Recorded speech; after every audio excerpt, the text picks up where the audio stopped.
Nagsagawa ng anti-criminality patrol ang Pasig City Police na nagresulta sa pagkakaaresto sa isang individual na nahulihan ng illegal na droga sa Santa Cruz, Pasig City.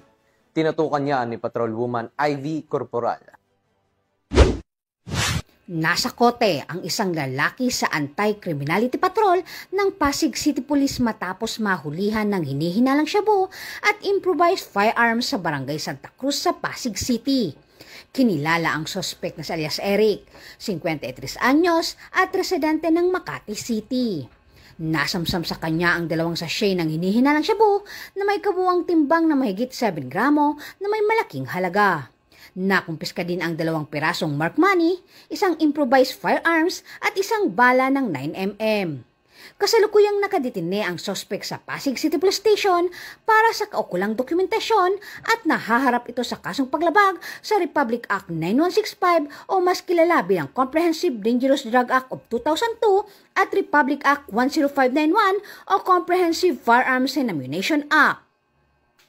Mula dito sa Camp Bagong Diwa, Bikutan, Taguig City, ako po ang inyong PNN correspondent, Patrolwoman Ivy Corporal, alagad ng batas, tagataguyod ng Balitang Pulis.